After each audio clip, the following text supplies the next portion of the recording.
ওয়ামা খালাকতুল জিন্না ওয়াল ইনসা ইল্লা লিয়াবুদুন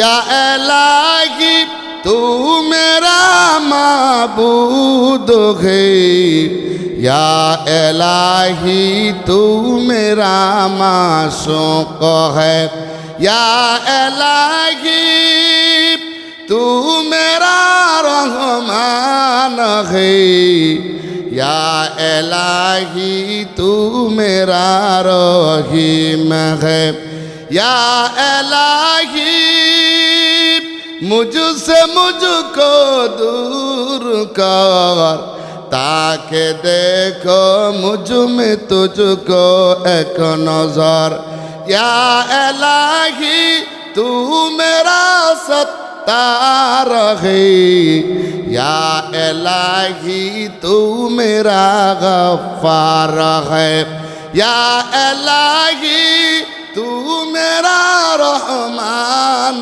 है या इलाही तू मेरा रहीम है তাহলে আল্লাহ পাক রব্বুল আলামিন বলে বান্দারে আমি আল্লাহ জিন এবং ইনসান আমি আল্লাহ তাআলা তাদেরকে কেবলমাত্র আমি আল্লাহ তাদেরকে সৃষ্টি করলাম তারা আমি আল্লাহর ইবাদত করবে আমি আল্লাহর দাসত্ব করবে গোলামি করবে এজন্য সদা সর্বদা ইবাদত করব গোলামি করব কার জোরে কোন দুই নাম্বার চলে গেল ইবাদত করা ইবাদত করতে হবে আমাদেরকে আল্লাহ তাআলা ইবাদত করার জন্য আল্লাহ দুনিয়াতে পাঠাইছেন লম্বা কথা অন্য জায়গায় লম্বাভাবে আলোচনা করব 9টা কথা আলোচনা করতে হবে আল্লাহ পাক রব্বুল আলামিন 3 নাম্বার বলেন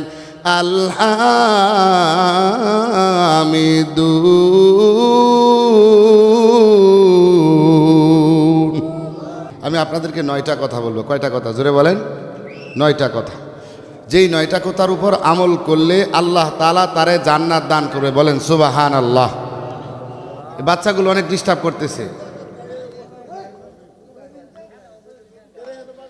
আল্লাহ সুবহানাহু ওয়া তাআলা 11 নম্বর পারার 9 নম্বর সূরাটার নাম হলো সূরা তওবা এই সূরা তওবার 112 নম্বর আয়াতে কারিমার ভিতরে আল্লাহ তাআলা 9টা আলোচনা করেছেন জোরে বলেন কয়টা 9টা আলোচনা করেছেন আল্লাহ পাক রব্বুল আলামিন বলেন এই 9টা আমল যারা করবে এই 9 গুণে যারা গুণান্বিত হবে আল্লাহ পাক রব্বুল আলামিন কোরআনে কারীমের ভিতরে বলেন ওয়াবাশিরিল মুমিনিন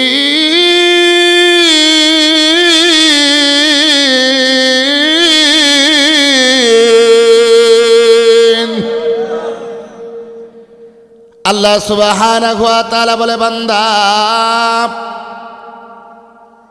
তোমার ভিতরে ও বান্দা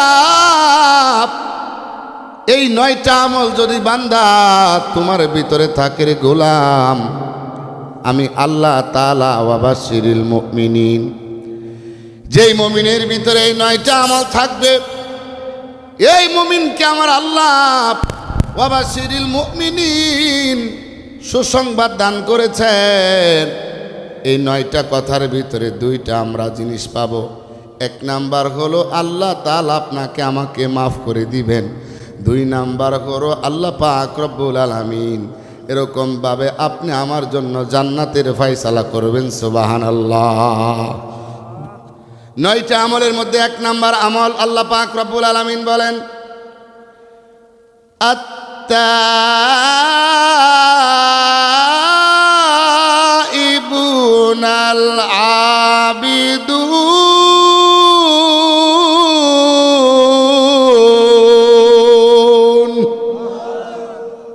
আল্লাহ সুবহানাহু ওয়া তাআলা বলে বান্দা 9টা আমলের মধ্যে 1 নাম্বার আমল বান্দারে 1 নাম্বার হইল বান্দা তুমি তওবা করো তওবা আমার পূর্বের বক্তা তওবার আলোচনা করেছেন আমি পুরোপুরি তওবার আলোচনাটা করব না তবে তওবা শব্দের শাব্দিক অর্থ হইল অনুশোচনা তওবা শব্দের শাব্দিক অর্থ হইল ফিরে আসা। তওবা শব্দের শাব্দিক অর্থ হইল অনুতপ্ত হওয়া, নিজের গুনার উপর এরকমভাবে শর্মিন্দা হওয়া। অর্থাৎ আমি আপনি যে অন্যায় করেছি এই গুনার উপর আল্লাহ তাআলার কাছে ক্ষমা চাইব, আল্লাহ তাআলার কাছে মাপ চাইব। এক নাম্বার আমল আল্লাহ তাআলা বলেন আত-তাইবুন। এক নাম্বার কি জোরে বলেন? তওবা করা। এক নাম্বার কি জোরে বলেন? এক নাম্বার হলো তওবা করা। এজন্য আমরা গুনাহ হয়ে গেলে আমরা আল্লাহর কাছে তওবা করব, কারণ এই দুনিয়ার পিছনে আমরা পড়লাম যে কোনো টাইমে যে কোনো মুহূর্তে আমরা মারা যাইতে পারি। কথা বলেন ঠিক কিনা? আর আমরা যদি মারা যাই, গুনাহ কইরা যদি আমরা মারা যাই, তাহলে আমাদের জাহান্নাম ছাড়া কোনো উপায় থাকবে না। কথা বলেন ঠিক কিনা? যে আমরা দুনিয়ার পিছনে পড়লাম, এজন্য এক কবি বলেন রঙিন এই পৃথিবী ছাড়িতে হইবে, রঙিন এই পৃথিবী ছাড়িতে হইবে, সাদের এই দেহ মাটিতে খাইবে, শূন্য হবে জিন্দেগানি। কার লাগিয়া এত মায়া এত চোখের পানি রে মন, কার লাগিয়া এত মায়া এত চোখের পানি। রঙিন এই পৃথিবী ছাড়িতে হইবে, রঙিন এই পৃথিবী ছাড়িতে হইবে, সাদের এই দেহ মাটিতে খাইবে, শূন্য হবে জিন্দেগানি। কার লাগিয়া এত মায়া এত চোখের পানি রে মন, কার লাগিয়া এত মায়া এত চোখের পানি। সন্ধ্যা হলে ডুবিবে বেলা, সাঙ্গ হবে ভবেরি মেলা। ঠিক কিনা বলেন? সন্ধ্যা হলে ডুবিবে মেলা, সাঙ্গ হবে ভবেরি খেলা। কেউ বা দিবে আখেরি গোসল, কেউ বা দিবে আখেরি গোসল, কেউ বা আনবে আতর দানি। কার লাগিয়া এত মায়া এত চোখের পানি রে মন, কার লাগিয়া এত মায়া এত চোখের পানি। রঙিন এই পৃথিবী ছাড়িতে হইবে, সাদের এই দেহ মাটিতে খাইবে, শূন্য হবে জিন্দেগানি। কার লাগিয়া এত মায়া এত চোখের পানি। কথা বলেন ঠিক কিনা? তাইলে আল্লাহ পাক রব্বুল আলামিন আয়াতে কারিমার ভিতরে এক নাম্বার আমলের কথা আল্লাহ বলেন আত-তাইবুন, যারা তওবা করে আমার আল্লাহ তাদেরকে জান্নাত দান করবেন। বলেন সুবহানাল্লাহ। দুই নাম্বার আমল হলো আল্লাহ পাক রব্বুল আলামিন বলেন আল্লাহ আবিদুন। দুই নাম্বার হলো যারা আল্লাহ তাআলার ইবাদত করে। কার ইবাদত করে? জোরে বলেন। আল্লাহ পাক রব্বুল আলামিন বলেন, ও পৃথিবীর মানুষ, দুনিয়ার সব কিছু বানিয়েছি বান্দা তোমার সেবা যত্ন করার জন্য, তোমার খেদমত করার জন্য। এগুলাম আমি আল্লাহ তাআলা তোমারে বানাইলাম, তোমারে সৃষ্টি করলাম একমাত্র আমি আল্লাহর ইবাদত করার জন্য। কথা বলেন ঠিক কি না? আল্লাহ কোরআনে বলেন ওয়ামা খালাকতুল জিন্না ওয়াল ইনসা ইল্লা লিয়াবুদুন। ইয়া ইলাহি তু মেরা মাবুদ হে, या इलाही तू मेरा माशूक है, या इलाही तू मेरा रहमान है, या इलाही तू मेरा रहीम है, या इलाही मुझसे मुझको दूर कर, ताके देखो मुझ में तुझको एक नजर, या इलाही तू मेरा सत्तार है, या इलाही तू मेरा गफ्फार है, या इलाही तू मेरा रहमान है, या इलाही तू मेरा रहीम है। তাহলে আল্লাহ পাক রব্বুল আলামিন বলে, বান্দারে আমি আল্লাহ জিন এবং ইনসান আমি আল্লাহ তাআলা তাদেরকে কেবলমাত্র আমি আল্লাহ তাদেরকে সৃষ্টি করলাম, তারা আমি আল্লাহর ইবাদত করবে, আমি আল্লাহর দাসত্ব করবে, গোলামি করবে, এজন্য সদা সর্বদা ইবাদত করব, গোলামি করব। কার জোরে কোন? 2 নম্বর চলে গেল ইবাদত করা। ইবাদত করতে হবে আমাদেরকে। আল্লাহ তাআলা ইবাদত করার জন্য আল্লাহ দুনিয়াতে পাঠাইছেন। লম্বা কথা, অন্য জায়গায় লম্বাভাবে আলোচনা করব, 9টা কথা আলোচনা করতে হবে। আল্লাহ পাক রব্বুল আলামিন 3 নম্বর বলেন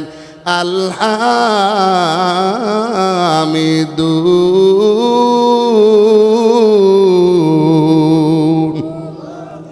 3 নম্বর আমল আল্লাহ পাক রব্বুল আলামিন বলেন, যারা আল্লাহ তাআলার প্রশংসা করে, যারা আল্লাহ তাআলার গুণগান গায়, আমার আল্লাহ বলেন তারা হইল সুসংবাদ প্রাপ্ত দল, তারা হইল জান্নাতি দল। আল্লাহু আকবার। এই জন্য আল্লাহ সুবহানাহু ওয়া তাআলা কোরআনে কারীমের ভিতরে বলেন, কুল লাউ কানাল বাহরু মিদাদাল লিকালিমাতি রাব্বি লানাফিদাল বাহরু ক্বাবলা আন তানফাদা কালিমাতু রাব্বি ওয়ালাউ জিনা বিমিসলিহি মাদাদা। আল্লাহু আকবার। আল্লাহ পাক রব্বুল আলামিন বলেন, ও পৃথিবীর মানুষ, এই পুরা পৃথিবীর পানি যদি এরকম ভাবে কালি বানানো হয়, আর এই পুরা পৃথিবীতে যত গাছপালা রয়েছে সমস্ত গাছপালা যদি এরকম কেটে কেটে কলম বানানো হয়, এরকম ভাবে শুধু কেবলমাত্র আমার আল্লাহর গুণগান সিফত এরকম ভাবে লিখতে থাকবে, লিখতে থাকবে, এক পর্যায়ে দেখা যাবে পৃথিবীর সমস্ত এরকম পানিগুলো শেষ হয়ে গিয়েছে, এরকম ভাবে কালিগুলো শেষ হয়ে গিয়েছে, কলমগুলো শেষ হয়ে গিয়েছে, কিন্তু আমার মাওলার প্রশংসা গুণগান কোনে কেউ কোনোদিন শেষ করতে পারবে না। বলেন সুবহানাল্লাহ। যদি লিখতে শুরু করি কলম কালি হবে শেষ, তবু ফুরাবে না তোমার প্রশংসা শেষ। যদি গাইতে শুরু করি হৃদয়ের সুর হবে শেষ, তবু ফুরাবে না তোমার প্রশংসা শেষ। কথা বলেন ঠিক কিনা? এজন্য আল্লাহ পাক রব্বুল আলামিন 3 নম্বর কথা আল্লাহ পাক রব্বুল আলামিন বললেন, যারা আল্লাহ তাআলার প্রশংসা করে, যারা আল্লাহ তাআলার গুণগান গায়, তাহলে আমরা সদা সর্বদা যার প্রশংসা করব তিনি কে? জোরে বলেন। এই চলে গেল 3 নম্বর। আল্লাহ পাক রব্বুল আলামিন 4 নম্বরে বলেন আস-সাইহুন। 4 নম্বর হলো আল্লাহ পাক রব্বুল আলামিন বলেন যারা রোজা রাখে। জোরে বলেন সুবহানাল্লাহ। যারা রোজা রাখে তারা সুসংবাদ প্রাপ্ত দল, তারা জান্নাতি দল। আল্লাহ পাক আল্লাহর নবীজি সাল্লাল্লাহু আলাইহি ওয়াসাল্লাম বলেন, আল্লাহর নবী বলেন, আল্লাহর কোনো বান্দা, আল্লাহর কোনো বান্দি যদি রমজানের 30টা রোজা, শাওয়ালের 6টা রোজা যদি আল্লাহর কোনো বান্দা, আল্লাহর কোনো বান্দি, নবীর কোনো উম্মত যদি এরকমভাবে রাখে, তাহলে আল্লাহ পাক রব্বুল আলামিন তার সারা বছর নফল রোজা রাখার সওয়াব তার আমলনামায় দান করে দিবেন। বলেন সুবহানাল্লাহ।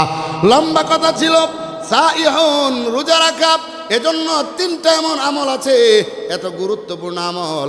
এক নাম্বার হইল, কেউ যদি ফজরের নামাজটা এরকমভাবে জামাতের সাথে পড়ে, ইয়াসার নামাজটা জামাতের সাথে পড়ি, নবী বলেন সারা রাত্র দাঁড়াইয়া দাঁড়াইয়া নফল নামাজ পড়লে যে সব হয়, আল্লাহ তাআলা তার আমল নামাই সারা রাত্র দাঁড়াইয়া তাহাজ্জুদ নামাজের সব দান করে দিবে। বলেন সুবহানাল্লাহ।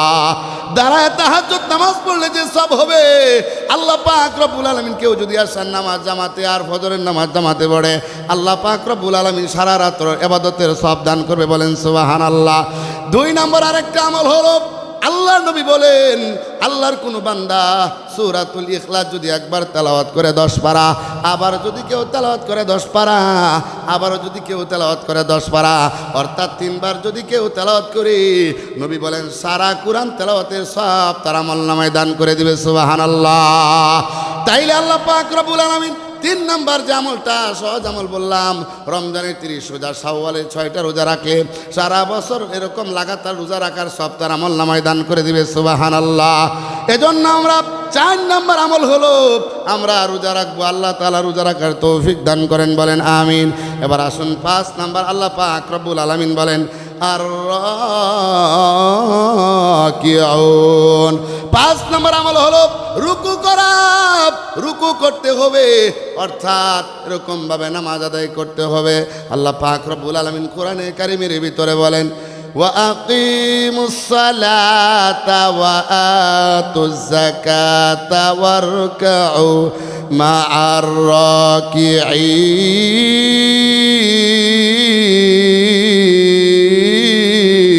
রাকিঈন। আল্লাহ পাক রব্বুল আলামিন বলেন ওয়া আকিমুস সালাতা, তোমরা নামাজ আদায় করো, ওয়া আতুজ যাকাত, এবং যাকাত আদায় করো, ওয়ারকাউ মা'আর রাকিঈন, এবং রুকুকারীদের সাথে তোমরা রুকু করো। সুবহানাল্লাহ। তাইলে আল্লাহ পাক রব্বুল আলামিন 5 নাম্বার আমলের কথা আল্লাহ বললেন রুকু করার জন্য। 6 নাম্বার আমল আল্লাহ বলেন আস-সাজিদুন।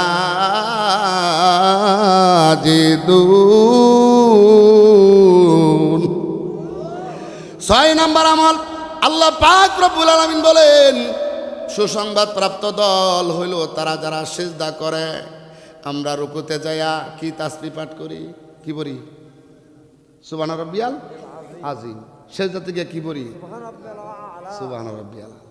দেখেন দাঁড়ায় বলতেছি আলহামদুলিল্লাহি রাব্বিল আলামিন। রবকে বলেন, রবকে। সিজদাতে গিয়ে বলতে সুবহান রাব্বিয়াল, সুবহান রাব্বিয়াল আযীম বলতেছি না। রুকু থেকে কি বলতেছি? সেখানেও বলতেছি রব আমার আল্লাহ। দাঁড়ায় বলি রব আমার আল্লাহ, সিজদাতে গিয়ে বলি রব আমার আল্লাহ, এরকম ভাবে রুকুতে গিয়ে বলি রব আমার আল্লাহ। যখন কবরে নেওয়ার পরে জিজ্ঞাসা করবে মার রব্বুকা মান দীনুকা মান নাবিয়ুকা, তোমার রবকে, যখন আপনি দাঁড়ায় বলছেন রব আল্লাহ, সিজদাতে গিয়া রুকুতে গিয়া বলছেন রব আমার আল্লাহ, মুখ দিয়ে এমনি বের হয়ে রব আমার আল্লাহ। জোরে বলেন সুবহানাল্লাহ। এজন্য আল্লাহ পাক রব্বুল আলামিন 6 নাম্বার সুসংবাদ প্রাপ্ত দল যারা, তারা এরকম ভাবে সাজিদুন সিজদা করে। এজন্য আমরা বলি সুবহান রাব্বিয়াল আলা। আমার আল্লাহ ডাক দিয়া কয় আমার বান্দা কত ভালা। সুবহানাল্লাহ। আমার বান্দা কত ভালো।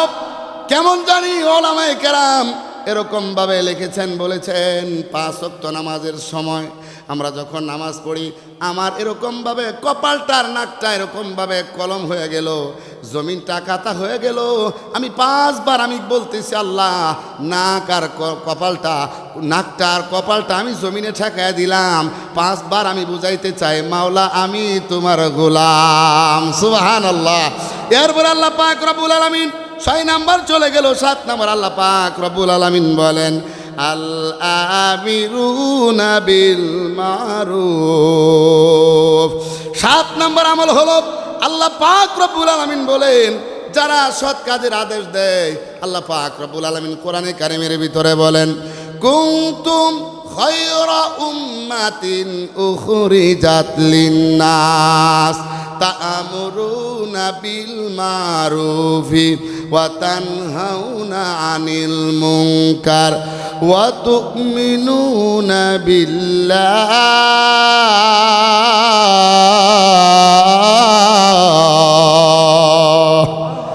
আল্লাহ পাক রব্বুল আলামিন বলেন এই যে আজকে আমাদের এলাকার মহল্লার লোক তারা 3 দিনের জামাতে গিয়েছিল। আল্লাহ পাক রব্বুল আলামিন বলেন, কুনতুম খায়রা উম্মাতিন উখরিজাত লিন-নাস, তোমরাই সর্বশ্রেষ্ঠ জাতি, তোমরাই সর্বশ্রেষ্ঠ উম্মত, মানব জাতির কল্যাণের জন্য তোমাদেরকে বের করা হয়েছে। তোমরা সৎ কাজের আদেশ দিবা এবং অসৎ কাজ থেকে মানুষদেরকে নিষেধ করবা। কন্যা সুবহানাল্লাহ। আর এক আয়াতের ভিতরে আল্লাহ পাক বলেন, ওয়ালতাকুম মিনকুম উম্মাতুন ইয়াদউনা ইলাল খায়রি ওয়া ইয়ামুরুনা বিল মারুফি ওয়া ইয়ানহাউনা আনিল মুনকার ওয়া উলাইকা হুমুল মুফলিহুন। আল্লাহু আকবার। আল্লাহ পাক রব্বুল আলামিন বলেন, আল্লাহ পাক রব্বুল আলামিন বলেন, তোমাদের মধ্যে এমন একটা দল, এমন একটা দল, এমন একটা জামাত হওয়া জরুরি, যারা মানুষদেরকে খয়রের দিকে ডাকবে, যারা মানুষদেরকে সৎ কাজের আদেশ দিবে এবং অসৎ কাজ থেকে মানুষদেরকে নিষেধ করবে। এই দলটা হইল সফল কাম। বলেন সুবহানাল্লাহ। তাইলে চলে গেল 7 নাম্বার, চলে গেল সৎ কাজের এরকমভাবে আল আমিরুনা বিল মারুফ, সৎ কাজের আদেশ দেওয়া। নবী বলো, হে উম্মত, তোমার সামনে যদি কোনো খারাপ কাজ হয় রে উম্মত, তাইলে সর্বপ্রথম তুমি এরকমভাবে হাতে বাধা দিবা। হাতে বাধা দিবা, তাও যদি না পারো, এরকম জবানে বাধা দিবা, তাও যদি তুমি না পারো, তাইলে দিলে দিলে তুমি এরকমভাবে ঘৃণা করবা। কিন্তু দিলে দিলে ঘৃণা করা, এটা হলো ঈমানের সর্বনিম্ন স্তর এরকমভাবে। তাহলে 7 নাম্বার চলে গেল। 8 নাম্বার আল্লাহ পাক রব্বুল আলামিন বলেন, ওয়ান্নাহুনা আনিল মুনকার, ওয়ান্নাহুনা আনিল মুনকার। আল্লাহ পাক রব্বুল আলামিন বলেন, তোমরা অসৎ কাজ থেকে মানুষদেরকে নিষেধ করো। অসৎ কাজ থেকে মানুষদেরকে কি করো? ধরে বলেন, অসৎ কাজ থেকে মানুষদেরকে নিষেধ করো। 9 নাম্বার আমল আল্লাহ পাক রব্বুল আলামিন বলেন, والحافظون لحدود الله।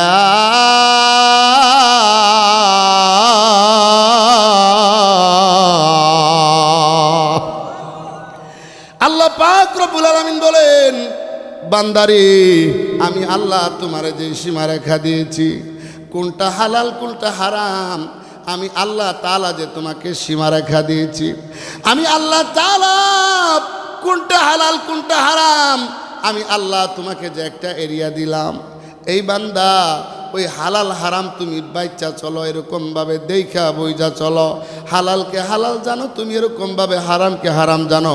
এই 9টা আমল যদি করেন, আল্লাহ পাক রব্বুল আলামিন বলেন, ওয়াবাশশিরিল মুমিনিন।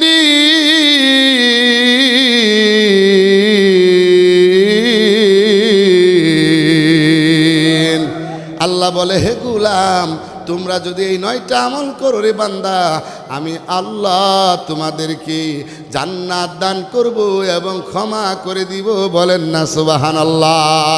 তাহলে এই 9টা আমল, কয়টা আমল জোরে বলেন? আল্লাহ তাআলা করার তৌফিক দান করুক। বলেন আমিন। উলামায়ে কেরাম লিখেছেন, মহিলারা যদি 4টা কাজ করে, আল্লাহর নবীজি বলেন 8টা জান্নাত, 8টা জান্নাতের দরজা, যে কোনো জান্নাতের দরজা দিয়ে ওই মহিলা জান্নাতে প্রবেশ করতে পারবে। কন্যা সুবহানাল্লাহ। আল্লাহর হাবিব বলেন, 1 নাম্বার, কোন নারী যদি 5 ওয়াক্ত নামাজ পড়ে, সঠিকভাবে 5 ওয়াক্ত নামাজ পড়ে, ওয়াক্ত মতো, টাইম মতো, নবী বলে এই মহিলাটা 8টা জান্নাতের যে কোনো দরজা দিয়া সে জান্নাতে প্রবেশ করতে পারবে। সুবহানাল্লাহ। আমরা তো আজকে কাজের মধ্যে ছাইকা, ঝামেলার মধ্যে ছাইকা, আজকে আমাদের নামাজ ছুটে যায়, আমাদের কোনো খবর নাই, আসর নাই। জোরে কোন?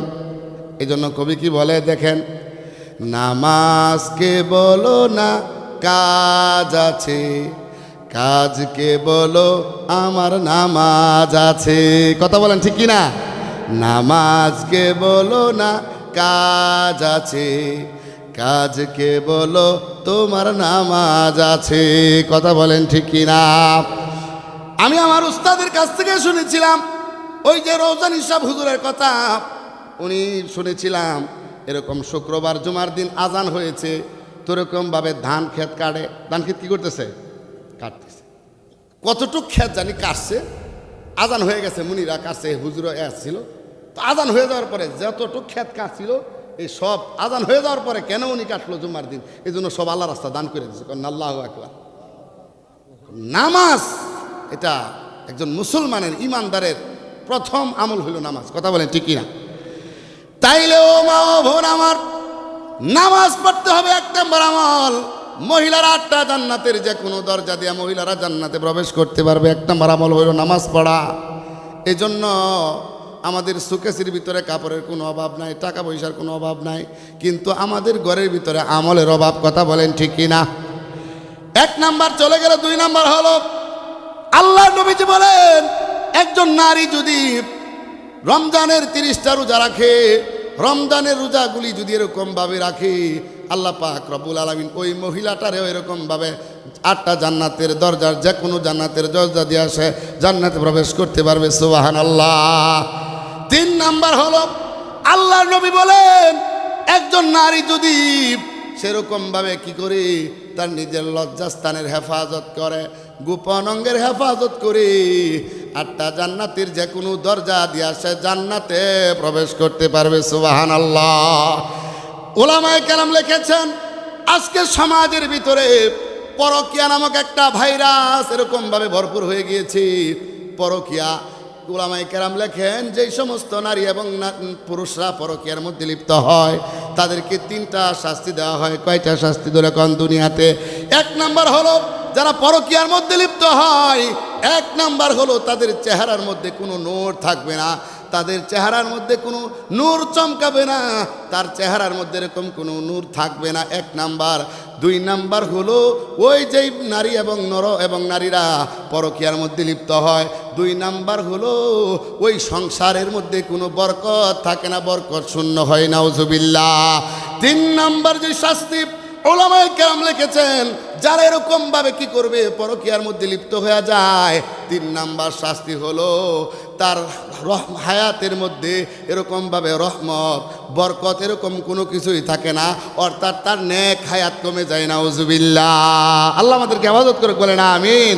তাহলে 3 নাম্বার হলো একজন নারী যদি তার লজ্জাস্থানের হেফাজত করে, গোপন অঙ্গের হেফাজত করে, নবী বলেন 8টা জান্নাতের দরজা যে কোনো জান্নাতের দরজা দিয়ে সে জান্নাতে প্রবেশ করতে পারবে। সুবহানাল্লাহ।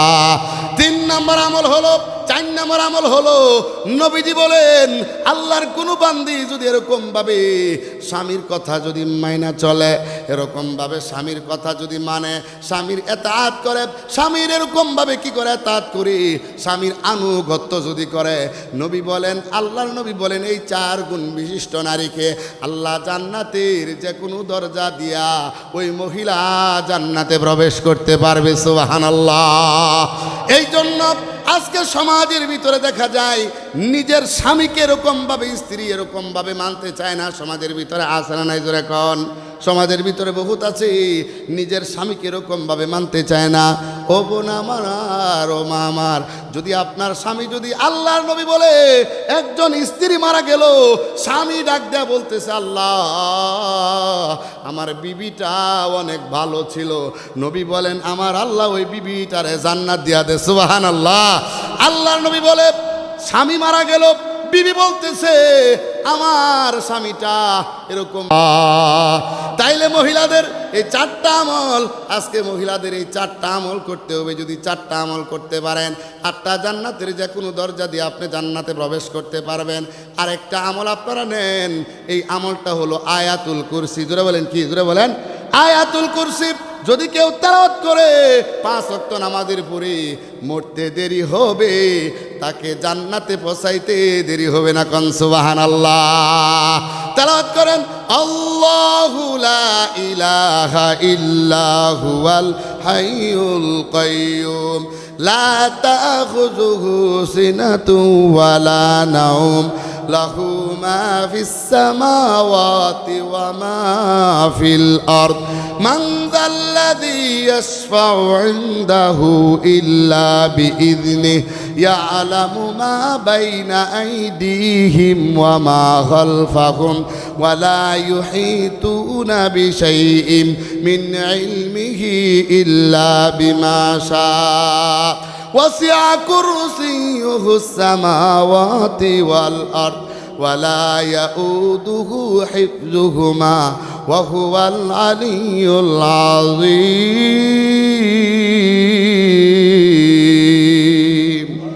এই আমলটা করবেন তো মরতে দেরি হবে, জান্নাতে ঢুকতে দেরি হবে না। জোরে বলেন সুবহানাল্লাহ। আরেকটা আমল হলো, যদি কেউ ওযু করার পরে কালিমা শাহাদাত যদি কেউ পাঠ করে, আল্লাহ তাআলা তার জন্য আল্লাহ তাআলা 8টা জান্নাতের দরজা খোলা রাখে। বলেন সুবহানাল্লাহ। তাহলে 3টা গুরুত্বপূর্ণ আমল বললাম। আল্লাহ তাআলা সকলকে আমল করার তৌফিক দান করুক। বলেন আমিন।